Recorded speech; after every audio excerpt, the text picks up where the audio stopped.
Hello everyone. आप सभी का फिर से स्वागत है। ये घटना चक्र हिस्ट्री का डिस्कशन है और हमारा टॉपिक चल रहा है सामाजिक एवं धार्मिक सुधार आंदोलन। इससे पहले वाले सेशन में प्रश्न संख्या 82 तक ऑलरेडी कंप्लीट कर लिया था। आज का जो सेशन है 83 से स्टार्ट करेंगे। डिस्कशन को स्टार्ट करने से पहले मैं बता दूं कि इसका पीडीएफ अवेलेबल है। अगर आपको पीडीएफ चाहिए तो Telegram channel, Telegram quiz group या चैनल के कम्युनिटी बॉक्स में जाइए, वहां पर इसके रिगार्डिंग में इंफॉर्मेशन को अपडेट कर दिया गया है। तो चलिए स्टार्ट करते हैं। 83 है, इनमें से कौन सा युग्म सुमेलित नहीं है? इनमें से कौन सा युग्म सुमेलित नहीं है?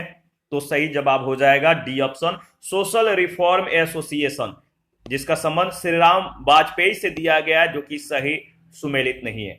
सर्वेंट ऑफ इंडिया सोसाइटी 1905 में गोपाल कृष्ण गोखले के द्वारा, सोशल सर्विस लीग 1911 में नारायण मल्हार जोशी चंदावरकर के द्वारा, सेवा समर्पित 1914 में हृदयनाथ कुंजरू के द्वारा और Bombay presidency social reform association 1903 में देश के तत्कालिक प्रमुख समाज सुधारकर, और अगर बात करें तो चंदावरकर और भंडारकर, इन दोनों के द्वारा।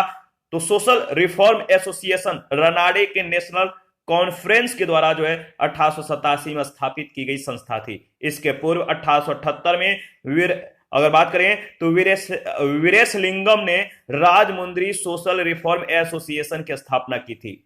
वीरेशलिंगम ने, याद रखिएगा। 84 है, विधवा पुनर्विवाह को प्रोत्साहित करने के उद्देश्य से 1871 में राजमुंद्री सोशल रिफॉर्म एसोसिएशन स्थापित किया गया था। किसके द्वारा? राजमुंद्री सोशल रिफॉर्म एसोसिएशन किसके द्वारा स्थापित किया गया था? तो वीरेशलिंगम के द्वारा, ए ऑप्शन।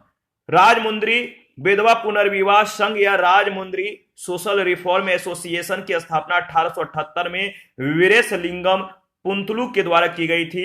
आयोग ने त्रुटिपूर्ण ढंग से जो है 1871 ईस्वी लिखा है। 85 है, भारतीय स्वतंत्रता आंदोलन के समय राष्ट्रीय सामाजिक सम्मेलन का गठन किया गया था। इसके गठन के लिए उत्तरदायी कारण क्या था? इसके गठन के लिए उत्तरदायी कारण क्या था, बताइए।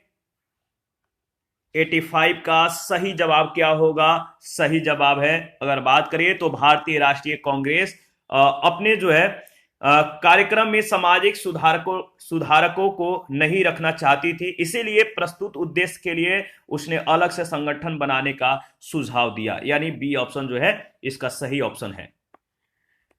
भारतीय राष्ट्रीय कांग्रेस अपने कार्यक्रम में सामाजिक सुधारकों को, जो सामाजिक सुधारक थे, इनको रखना नहीं चाहती थी, इसीलिए प्रस्तुत उद्देश्य के लिए उसने अलग से संगठन बनाने का सुझाव दिया। 86 है, निम्नलिखित कथनों पर विचार कीजिए। निम्नलिखित कथनों पर विचार कीजिए, इनमें से कौन कौन सा कथन सही है आपको बताना है। तो देखिए, अगर बात करें इसमें जो सही कथन है वो है आपका 3 और 4। केशव चंद्र सेन के नेतृत्व में ब्रह्म समाज ने नारी शिक्षा के लिए आंदोलन चलाया था। और चौथा है, विनोबा भावे ने शरणार्थियों में काम करने के लिए सर्वोदय समाज की स्थापना की थी। तीसरा और चौथा, इसका सही जवाब हो जाएगा डी ऑप्शन। आर्य समाज की स्थापना 1835 में नहीं, 1835 में नहीं बल्कि 1875 में बंबई में स्वामी दयानंद सरस्वती ने की थी।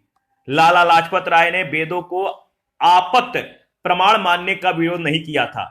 और केशव चंद्र सेन के नेतृत्व में ब्रह्म समाज ने नारी शिक्षा के लिए आंदोलन चलाया था। विनोबा भावे ने भारतीयों के जीवन स्तर को उठाने और गांधी जी के सिद्धांतों के प्रसार के लिए सर्वोदय समाज की स्थापना की थी। उन्होंने इस समाज के माध्यम से पाकिस्तान से भारत आए शरणार्थियों के लिए कार्य किए थे। पहला दूसरा कथन गलत है, तीसरा चौथा सही है। 87, 1856 में निम्नलिखित कानून पारित हुआ। 1856 में कौन सा कानून पारित हुआ, बताइए। तो अगर बात करें तो इसमें जो सही ऑप्शन होना चाहिए, सही ऑप्शन नहीं है, तो इसके बारे में हम लोग डिस्कस कर लेते हैं। अगर बात करें तो धार्मिक असुविधा कानून भारत में पारित नहीं हुआ। जाति अक्षमता कानून 1850 में पारित हुआ। 1856 में हिंदू विधवा पुनर्विवाह कानून के द्वारा विधवाओं के पुनर्विवाह को कानूनन संगत बनाया गया। विधवा पुनर्विवाह की स्थिति में सुधार लाने के लिए ईश्वर चंद्र विद्यासागर ने अथक प्रयत्न किया। 1855 में उन्होंने ब्रिटिश सरकार से विधवा पुनर्विवाह पर कानून बनाने के लिए अनुरोध किया। विधवाओं के कल्याण से जुड़े अन्य नेता थे। पश्चिमी भारत में विष्णु शास्त्री और डी के कर्वे। 1899 में डी के कर्वे ने पूना में विधवा आश्रम की स्थापना की। 1916 में बंबई में प्रथम महिला विश्वविद्यालय की स्थापना की। सती निषेध रेगुलेशन लॉर्ड विलियम बेंटिक के समय 1829 में बनाया गया था, जबकि डलहौजी का राज हड़पने का सिद्धांत 1848 में प्रस्तुत किया गया था। 88 है, हिंदू विधवा पुनर्विवाह अधिनियम किस वर्ष पारित हुआ था? हिंदू विधवा पुनर्विवाह अधिनियम किस वर्ष पारित हुआ था? सही जवाब है 1856 में, ऑप्शन ए बिल्कुल करेक्ट ऑप्शन है। 89 है, पश्चिमी भारत के डी के कर्वे का नाम निम्नलिखित में से किस संदर्भ में आता है? पश्चिमी भारत के डी के कर्वे का नाम निम्नलिखित में से किस संदर्भ में आता है? तो अगर बात करें तो स्त्री शिक्षा और विधवा पुनर्विवाह यानी सी एंड डी। डी के कर्वे प्रसिद्ध समाज सुधारक थे। उन्होंने विधवा विवाह और महिला शिक्षा के क्षेत्र में महत्वपूर्ण योगदान दिया। इन्होंने रानाडे के साथ विधवा पुनर्विवाह आंदोलन का संचालन किया और विधवाओं को शिक्षा देने के लिए विधवा आश्रम संघ की स्थापना की। इस आश्रम का उद्देश्य विधवाओं को शिक्षिकाओं, परिचारिकाओं और दाइयों के रूप में प्रशिक्षित करने पर या करके आत्मनिर्भर बनाना था। धोंदो केशव कर्वे विधवा पुनर्विवाह संघ के सचिव थे। इन्होंने 1916 में बंबई में प्रथम महिला विश्वविद्यालय की स्थापना की। 90 निम्नलिखित में से किसने प्रमुख रूप से विधवा पुनर्विवाह के लिए संघर्ष किया और उसे कानूनी रूप से वैध बनाने में सफलता प्राप्त की? किसने प्रमुख रूप से विधवा पुनर्विवाह के लिए संघर्ष किया और उसे कानूनी रूप से वैध बनाने में सफलता प्राप्त की? सही जवाब है ईश्वर चंद्र विद्यासागर, बी ऑप्शन। कलकत्ता के संस्कृत कॉलेज के आचार्य ईश्वर चंद्र विद्यासागर ने विधवा पुनर्विवाह के लिए अथक संघर्ष किया। उन्होंने यह प्रमाणित करने का प्रयास किया कि वेदों में विधवा विवाह को मान्यता दी गई है। इनके प्रयासों के फलस्वरूप 26 जुलाई 1856 को हिंदू विधवा पुनर्विवाह अधिनियम पारित हुआ। 91 इनमें से कौन सेक्रेटरी के रूप में हिंदू फीमेल स्कूल से संबंधित है, जो बाद में बेथ्यून फीमेल स्कूल के नाम से जाना जाने लगा? कौन सेक्रेटरी के रूप में हिंदू फीमेल स्कूल से संबंधित थे, जो बाद में बेथून फीमेल स्कूल के नाम से जाना जाने लगा? सही जवाब है, इसका सही जवाब हो जाएगा बेथून कॉलेज के पहले सेक्रेटरी ईश्वर चंद्र विद्यासागर थे सचिव के रूप में, यानी सी ऑप्शन। 92 है, इनमें से कौन सा कथन सही नहीं है? कौन सा कथन सही नहीं है बताइए? राजा राम मोहन राय सती प्रथा के समर्थक थे, यानी जो समर्थक थे, ये सही कथन ही है, समर्थक नहीं थे। राजा राम मोहन राय ने सती प्रथा का प्रबल विरोध किया था, न कि समर्थक थे, ये विरोधी थे। यह उन्हीं के मतलब कि प्रयासों के फलस्वरूप था कि 1829 के 17वें नियम के अनुसार विधवाओं को जीवित जलाना बंद कर दिया गया और न्यायालयों को आज्ञा दे दी गई कि वे ऐसे मामलों में सदोष मानव हत्या के लिए मुकदमा चलाएं और दोषियों को दंडित करें। 93 है, 1843 के एक्ट 5 ने किस बात को गैर कानूनी बना दिया? 1843 के एक्ट 5 ने किस बात को गैर कानूनी बना दिया? तो सही जवाब हो जाएगा गुलामी, डी ऑप्शन। देखिए अगर बात करें तो लॉर्ड एलनबरो के काल में 1843 के एक्ट 5 ने गुलामी यानी दास्ता को गैर कानूनी बना दिया। 1833 के चार्टर में एक धारा जोड़ दी गई जिसमें दास्ता को शीघ्रातिशीघ्र समाप्त करने को कहा गया था। अंत में 1843 में समस्त भारत में दास्ता अवैध घोषित कर दी गई और महिलाओं को कोई प्रतिकर दिए बिना सभी दास स्वतंत्र कर दिए गए। आगे नेक्स्ट प्रश्न है, प्रश्न संख्या 94। निम्नलिखित में से किसने 1872 में नेटिव मैरिज एक्ट को पारित कराने में महत्वपूर्ण भूमिका निभाई थी? किसने 1872 में नेटिव मैरिज एक्ट को पारित कराने में महत्वपूर्ण भूमिका निभाई थी? तो केशव चंद्र सेन, सी ऑप्शन बिल्कुल करेक्ट ऑप्शन है। केशव चंद्र सेन ने 1872 में नेटिव मैरिज एक्ट को पारित कराने में महत्वपूर्ण भूमिका निभाई थी। इस एक्ट से लड़कियों के लिए विवाह की न्यूनतम आयु 14 वर्ष और लड़कों के लिए न्यूनतम आयु 18 वर्ष निर्धारित की गई थी। इसे ब्रह्म विवाह अधिनियम भी कहा जाता है। 95 नेटिव मैरिज एक्ट किस वर्ष पारित किया गया था? नेटिव मैरिज एक्ट किस वर्ष पारित किया गया था? तो 1872 में। बी ऑप्शन बिल्कुल करेक्ट ऑप्शन है। 96, बाल विवाह प्रथा को नियंत्रित करने के लिए 1872 के सिविल मैरिज एक्ट ने लड़कियों के विवाह की न्यूनतम उम्र निर्धारित किया। बाल विवाह प्रथा को नियंत्रित करने के लिए 1872 के सिविल मैरिज एक्ट ने लड़कियों के विवाह की न्यूनतम उम्र निर्धारित किया। सही जवाब हो जाएगा 14 वर्ष यानी 14 ईयर्स। 1872 ईस्वी में एक कानून के द्वारा, जिसे प्राय नेटिव या सिविल मैरिज एक्ट कहते थे, 14 वर्ष से कम आयु की कन्याओं और 18 वर्ष से कम आयु के लड़कों का विवाह वर्जित कर दिया गया। बहुपत्नी प्रथा भी समाप्त कर दी गई, परंतु यह हिंदू, मुस्लिम एवं अन्य मान्यता प्राप्त धर्मावलंबियों पर लागू नहीं होता था। इसका भारतीय समाज पर कोई विशेष प्रभाव नहीं हुआ। एक पारसी सुधारक बीएम मालाबारी के प्रयत्नों के फलस्वरूप सम्मति आयु अधिनियम 1891 पारित किया गया, जिसमें 12 वर्ष से कम आयु की कन्याओं के विवाह पर प्रतिबंध लगा दिया गया। सम्मति आयु अधिनियम 1891 का बाल गंगाधर तिलक ने जो है विरोध किया था। 97 है, निम्नलिखित विवरण पर विचार कीजिए। निम्नलिखित विवरण पर विचार कीजिए। 1853 में जन्मे ये पश्चिमी भारत के पारसी थे। ये इंडियन स्पेक्टेटर तथा वॉयस ऑफ इंडिया के संपादक थे। ये एक समाज सुधारक थे और सम्मति आयु अधिनियम 1891 के पक्ष में प्रमुख संघर्षकर्ता थे। तो बताइए सही क्या होगा? जो ये पैराग्राफ है किसके विषय में दिया गया है? तो याद रखिएगा बीएम मालाबारी के बारे में ये पूरी पैराग्राफ है। B option. बहराम जी मालाबारी एक पारसी थे। इन्होंने इंडियन स्पेक्टेटर तथा वॉयस ऑफ इंडिया का संपादन किया था। ये सम्मति आयु अधिनियम के प्रबल पक्षधर थे। इस अधिनियम के द्वारा लड़कियों के विवाह की न्यूनतम आयु 12 वर्ष कर दी गई थी। बाल गंगाधर तिलक ने इस अधिनियम का विरोध किया था।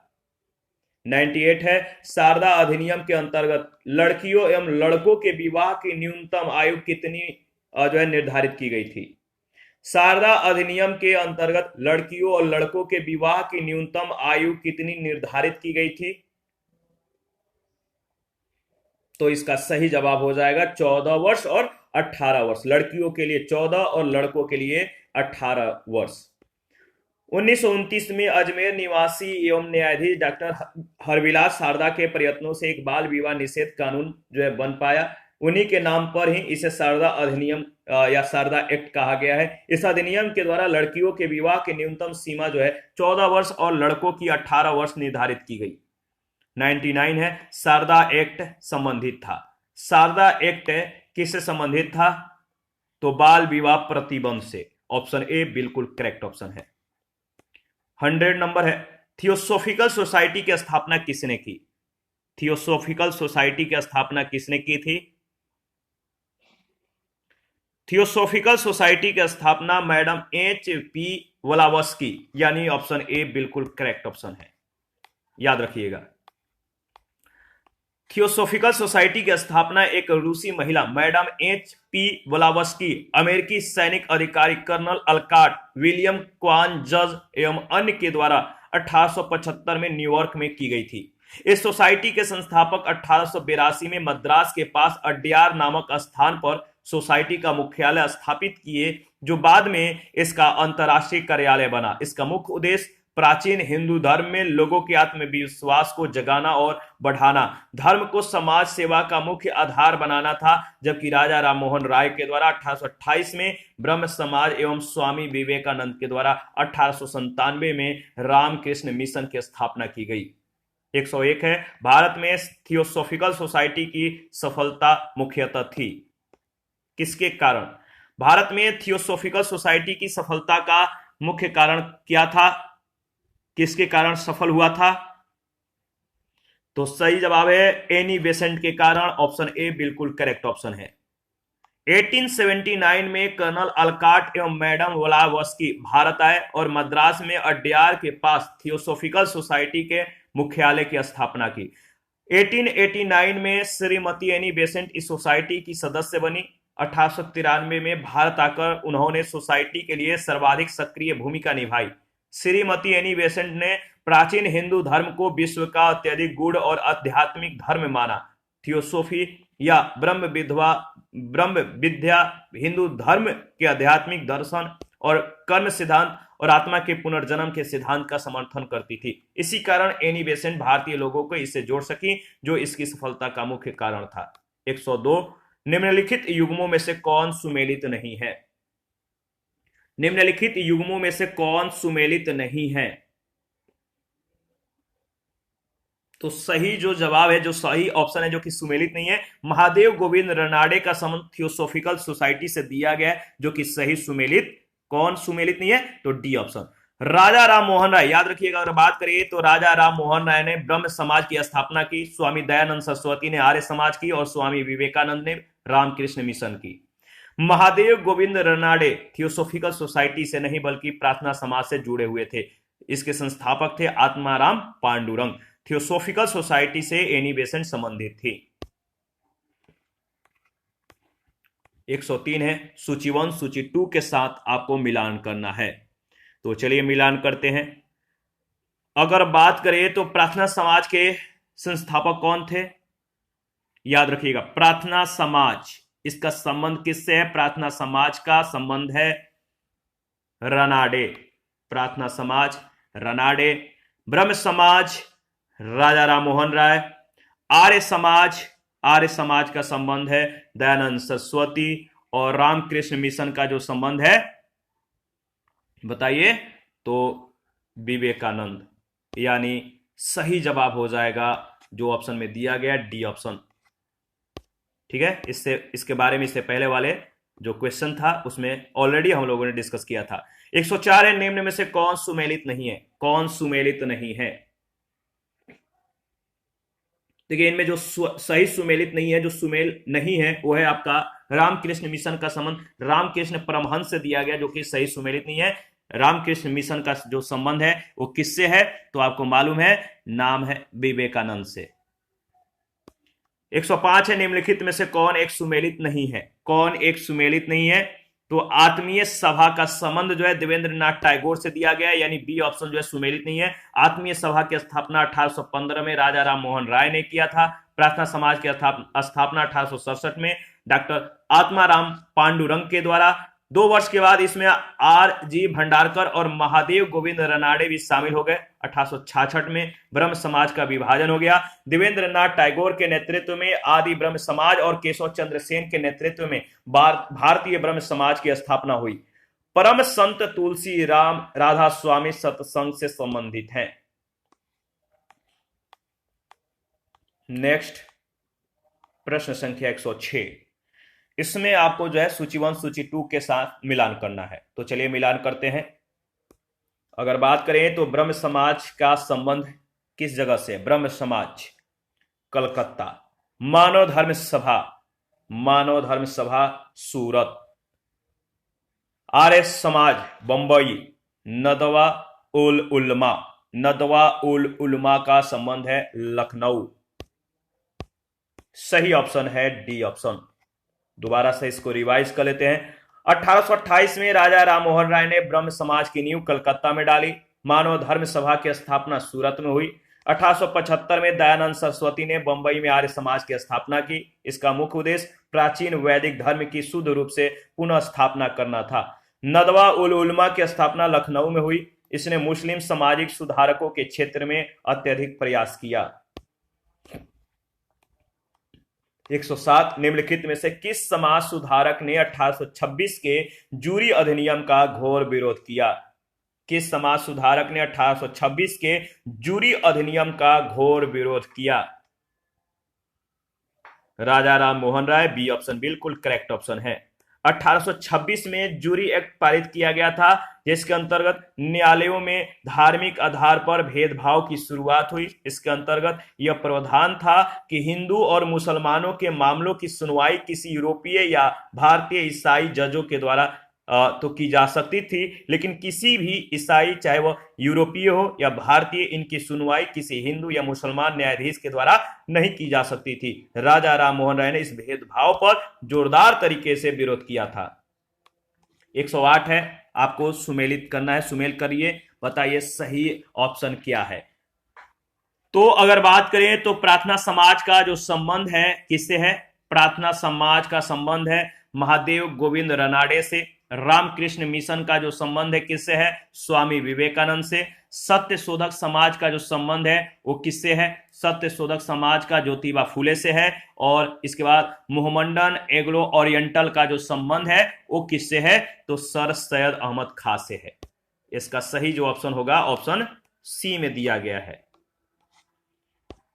प्रार्थना समाज की स्थापना केशव चंद्र सेन की प्रेरणा से डॉक्टर आत्माराम पांडुरंग ने 1867 में बंबई में की। महादेव गोविंद रनाडे इस संस्था से 1869 से जुड़े, ठीक है, 1869 में ये जुड़े। रामकृष्ण मिशन की स्थापना स्वामी विवेकानंद ने 1897 में की। सत्य शोधक समाज की स्थापना ज्योतिबा फूले ने 1873 में की। मोहम्मडन एग्लो ओरिएंटल कॉलेज अलीगढ़ की स्थापना सर सैयद अहमद खां ने की। 109 है, पूना सार्वजनिक सभा की स्थापना की थी किसने? पूना सार्वजनिक सभा की स्थापना किसने की थी? 1870 ईस्वी में महादेव गोविंद रनाडे ने, यानी B option.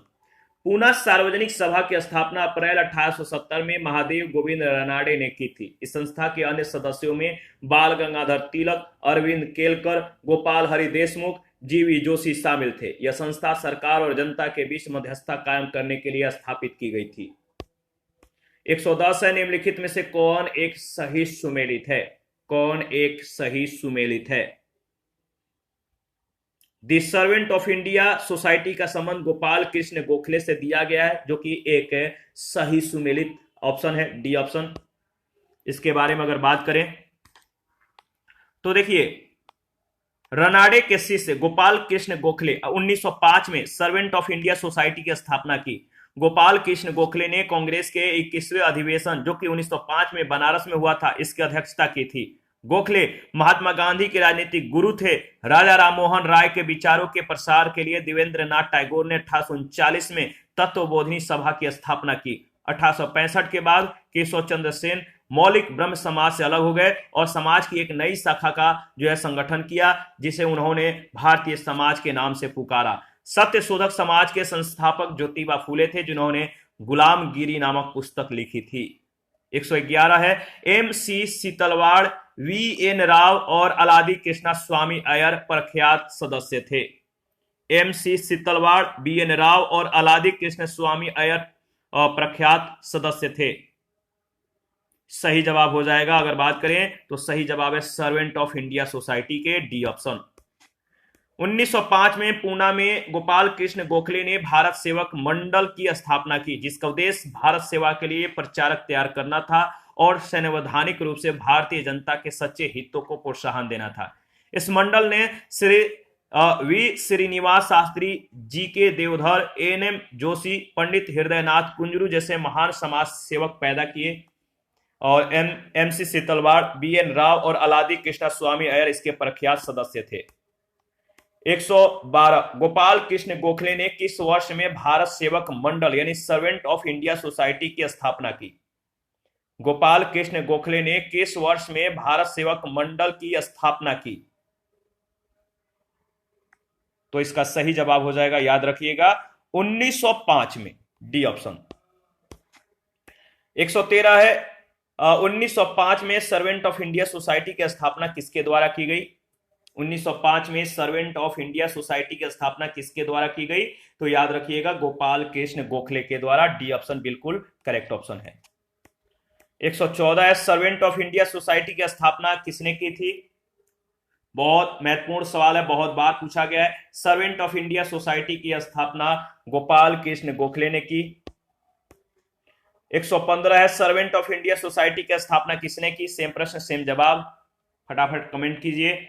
Servant of India society की स्थापना गोपाल कृष्ण गोखले ने। 116, सर्वेंट ऑफ इंडिया सोसाइटी की संस्थापक कौन थे? सर्वेंट इंडिया ऑफ सोसाइटी के संस्थापक थे जी के गोखले, गोपाल कृष्ण गोखले। 117, भारत सेवक समाज की स्थापना किसने की थी? भारत सेवक समाज की स्थापना किसने की थी? Gopal Krishna Gokhale, C option. बहुजन समाज का संस्थापक कौन था? बहुजन समाज का संस्थापक कौन था?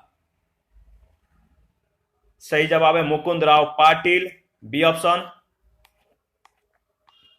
इसके बाद नेक्स्ट, अच्छा इसके बारे में पहले डिस्कस कर लेते हैं। 1910 के उपरांत ज्योतिबा फूले के विचारों से प्रेरित होकर मुकुंदराव पाटिल और शंकरराव जाधव ने एक ब्राह्मण विरोधी और प्रबल कांग्रेस विरोधी बहुजन समाज की स्थापना की। यह आंदोलन बाद में उस समय सामाजिक और राजनीतिक रूप में विघटनकारी और ब्रिटिश सरकार का समर्थक हो गया, जब कोल्हापुर के साहू महाराज ने अपने दरबार में ब्राह्मण दरबारियों के साथ विवादों और झगड़ों के कारण इस आंदोलन को संरक्षण दिया।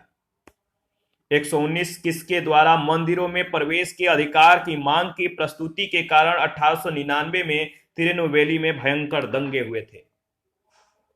किसके द्वारा मंदिरों में प्रवेश के अधिकार की मांग की प्रस्तुति के कारण 1899 में तिरुनेलवेली में भयंकर दंगे हुए थे?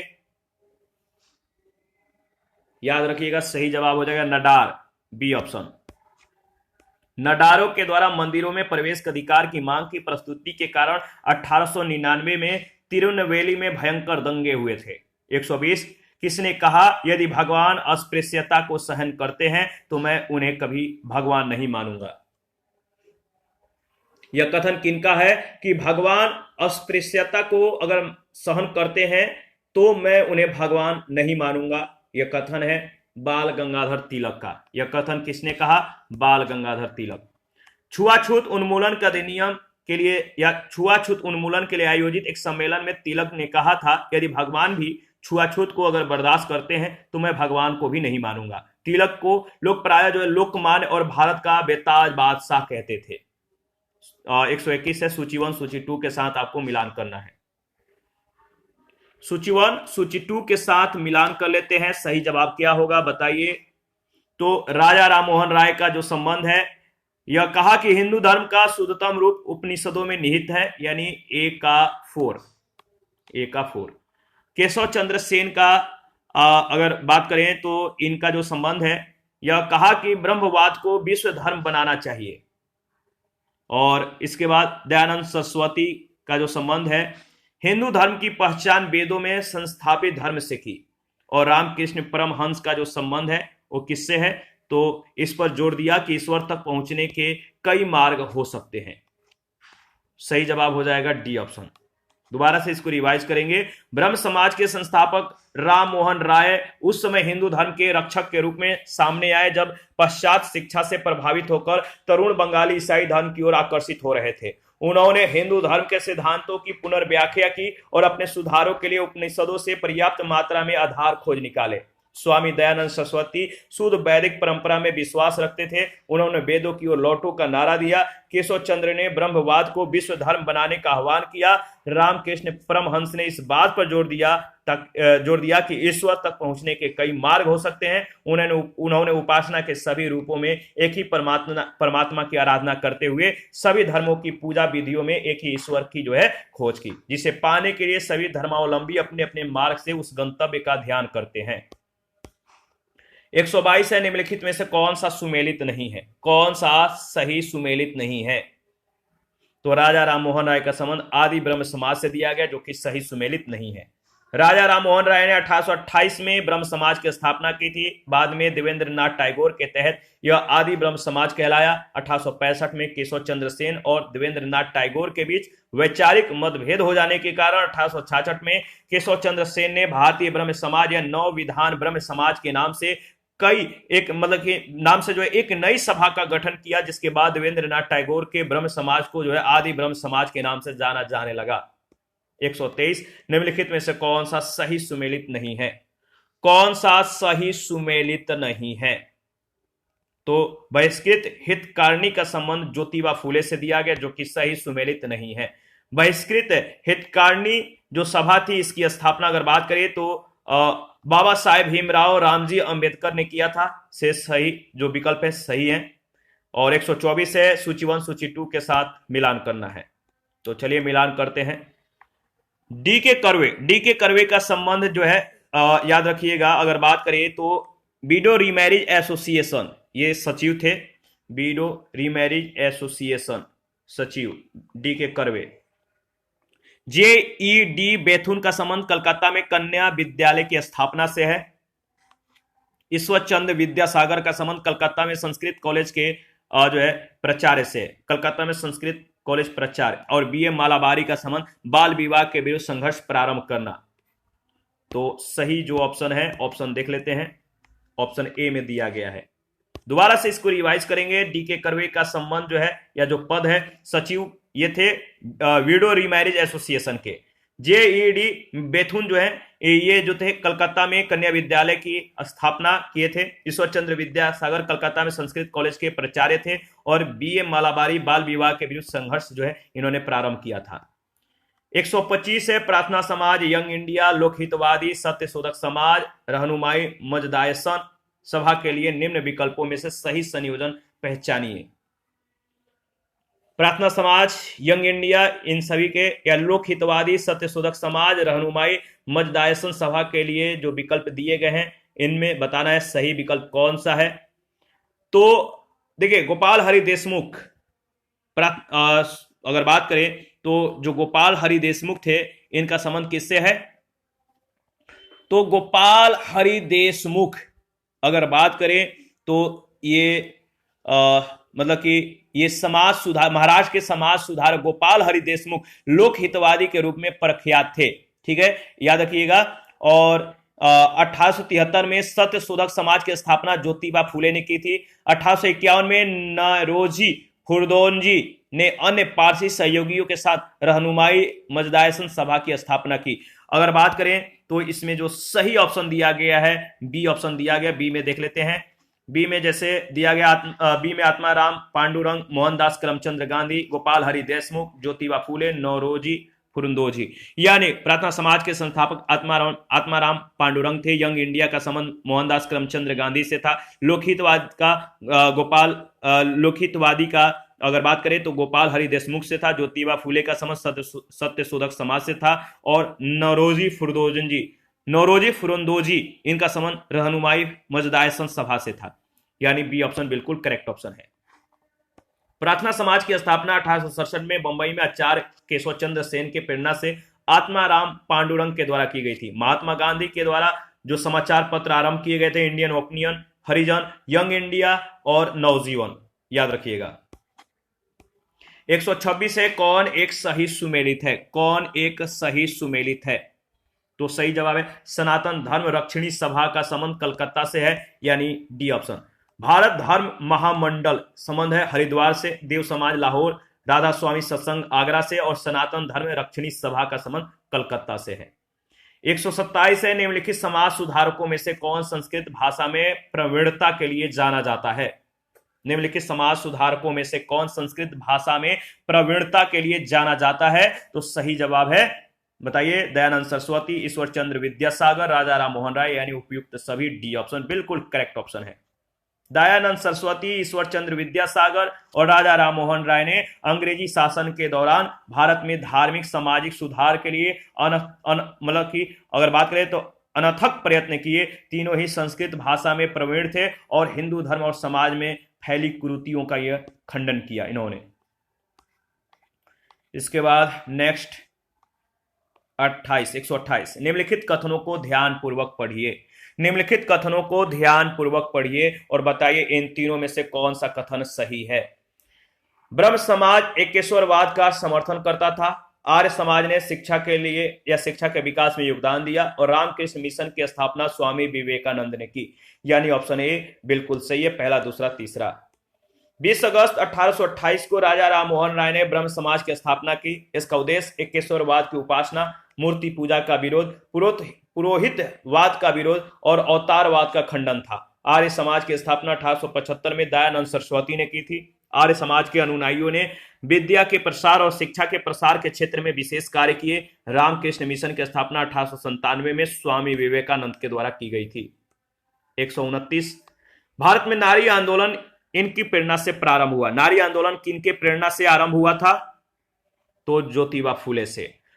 दिए गए विकल्प में भारत में नारी आंदोलन ज्योतिबा फूले के प्रेरणा से प्रारंभ हुआ। ज्योतिबा फूले मानते थे कि महिलाओं और दलितों का उत्थान करके ही सामाजिक बुराइयों को दूर किया जा सकता है। 1848 में इन्होंने लड़कियों के लिए एक स्कूल खोला। यह लड़कियों के लिए भारत का प्रथम स्कूल था। आधुनिक भारत में महिला आंदोलन की प्रेरणा स्रोत रामाबाई रनाडे रही। महादेव गोविंद रनाडे की पत्नी श्रीमती रामाबाई ने सेवा सदन नामक संगठन की स्थापना की। ठीक है, रामाबाई नाम होता तो यह उत्तर ए होता, सही विकल्प ए होता है। यही कारण है कि बिहार लोक सेवा आयोग ने इस विकल्प को सही उत्तर नहीं माना है, तारांकित किया है। 130 है, ब्रह्म समाज रामकृष्ण मिशन और आर्य समाज में क्या समानता थी? ब्रह्म समाज, रामकृष्ण मिशन और आर्य समाज में, इन तीनों में क्या समानता थी? इन तीनों में जो समानता थी, तीनों ही राजनीतिक उद्देश्य के लिए नहीं बने, लेकिन तीनों ने ही देशभक्ति की भावना के विकास में सहायता दी, यानी ऑप्शन ए बिल्कुल करेक्ट ऑप्शन है। ब्रह्म समाज, रामकृष्ण मिशन, आर्य समाज, तीनों ही संगठन समाज सुधार, शिक्षा के विकास और देशभक्ति की भावना के विकास में सहायक सिद्ध हुए। ये तीनों ही संगठन राजनीतिक उद्देश्य के लिए नहीं बने थे, बल्कि इनका उद्देश्य भारत में सामाजिक, धार्मिक, सांस्कृतिक सुधार करना था। इन तीनों ने ही देशवासियों को जागृत कर देशभक्ति की भावना के विकास में सहायता दी। 131 है, इनमें से कौन सा कथन सही नहीं है? इनमें से कौन सा कथन सही नहीं है? तो महात्मा गांधी का जन्म गांधीनगर में हुआ था, यानी डी ऑप्शन। महात्मा गांधी का जन्म 2 अक्टूबर 1869 को पोरबंदर में हुआ था, इसलिए कथन डी असत्य है। 1889 में एनी बेसेंट ने थियोसोफिकल सोसाइटी की सदस्यता ली। 1907 में कर्नल अलकाट की मृत्यु के बाद एनी बेसेंट थियोसोफिकल सोसाइटी की अध्यक्ष बनी। मद्रास यानी अड्यार में थियोसोफिकल सोसाइटी का अंतर्राष्ट्रीय मुख्यालय स्थापित किया गया था। 1875 में स्वामी दयानंद सरस्वती ने बंबई में आर्य समाज की स्थापना की थी। 132 निम्नलिखित युग्मों पर विचार कीजिए। निम्नलिखित युग्मों पर विचार कीजिए और बताइए इनमें सही कौन है। देखिए, अखिल भारतीय अस्पृश्यता विरोधी लीग का संबंध महात्मा गांधी से दिया गया है। अखिल भारतीय किसान सभा का संबंध स्वामी सहजानंद सरस्वती से दिया गया है और आत्म सम्मान आंदोलन का संबंध ईवी रामास्वामी नायकर से दिया गया है, यानी इसका सही जो जवाब होगा वो है डी ऑप्शन। अखिल भारतीय अस्पृश्यता विरोधी लीग, जिसका नाम बाद में हरिजन सेवक संघ कर दिया गया था, इसकी स्थापना महात्मा गांधी ने 1932 में की थी। अखिल भारतीय किसान सभा की स्थापना 1936 में लखनऊ में, इसके अध्यक्ष स्वामी सहजानंद सरस्वती, महासचिव एनजी रंगा। आत्म सम्मान आंदोलन जो है पेरियार नाम से प्रसिद्ध ईवी रामास्वामी नायकर के द्वारा तमिलनाडु में निचले तबके के मानी जाने वाली जातियों को सम्मान अधिकार दिलाने के उद्देश्य से चलाया गया था।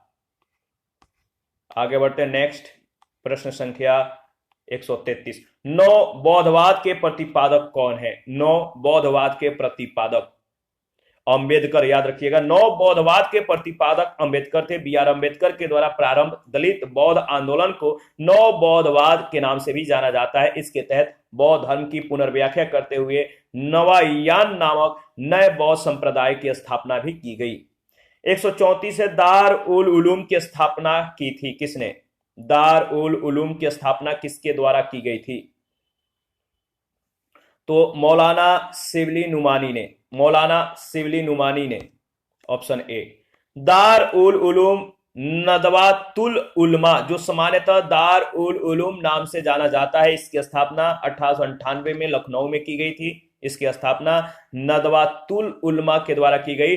नदवातुल उलमा का गठन 1893 में कानपुर में अलीगढ़ के मौलाना लुफुल्लाह साहब की अध्यक्षता में किया गया था, जिसके संस्थापकों में मौलाना शिबली नुमानी शामिल थे। शिबली नुमानी के परामर्श पर नदवातुल उलमा ने दार उल उलूम की स्थापना की थी लखनऊ में। शिबली नुमानी दार उल उलूम के प्रमुख शिक्षक भी थे। 135 है, देवबंद आंदोलन किस वर्ष आरंभ हुआ था? देवबंद आंदोलन किस वर्ष आरंभ हुआ था? तो 1866 में। देवबंद आंदोलन की शुरुआत हुजरत अल इस्लाम इमाम मोहम्मद कासिम अल ननौतवी के द्वारा 1866 में देवबंद यूपी संयुक्त प्रांत में दार उल उलूम की स्थापना के साथ हुई। इसके सह संस्थापक रशीद अहमद गंगोही, सैयद अहमद आबिद और जुल्फिकार अली आदि थे। 136 है, फराइजी आंदोलन की शुरुआत किसने की? फराइजी आंदोलन की शुरुआत किसने की थी? तो फराइजी आंदोलन की शुरुआत, याद रखिएगा, हाजी शरीयतुल्लाह के द्वारा किया गया था। फराजी या फराइजी लोग बंगाल के फरीदपुर के हाजी शरीयतुल्लाह के द्वारा चलाए गए संप्रदाय के अनुयायी थे। ये लोग अनेक धार्मिक, सामाजिक और राजनैतिक आमूलचूल परिवर्तनों का प्रतिपादन करते थे। शरीयतुल्लाह के पुत्र दादू मियां ने बंगाल से अंग्रेजों को निकालने की योजना बनाई। अंत में इस संप्रदाय के अनुयायी वहाबी दल में सम्मिलित हो गए। 137 नंबर है, 1924 का बंगाल का तारकेश्वर आंदोलन किसके विरुद्ध था? तारकेश्वर आंदोलन निम्न में से किसके विरुद्ध था? तो मंदिरों में भ्रष्टाचार से संबंधित था। 1924 में बंगाल के तारकेश्वर शिव मंदिर के भ्रष्ट महंत के विरुद्ध तारकेश्वर आंदोलन चला था। महंत पर एक स्त्री के साथ अवैध संबंध और मंदिर के धन के दुरुपयोग जैसे आरोप लगे थे। हाली पद्धति किससे संबंधित थी? हाली पद्धति का संबंध किससे था? तो बंधुआ मजदूर से, ऑप्शन ए। हाली पद्धति बंधुआ मजदूर या बंधुआ मजदूरी से संबंधित है। हाली पद्धति के अंतर्गत बारदोली क्षेत्र में कालीपराज जनजाति के लोगों को उच्च जातियों के यहाँ पुश्तैनी मजदूर के रूप में कार्य करना होता था। 139 निम्नलिखित नेताओं में किसने क्रांतिकारी संगठन अभिनव भारत समाज की स्थापना की? अभिनव भारत समाज की स्थापना की। Vinayak Damodar Savarkar, B option.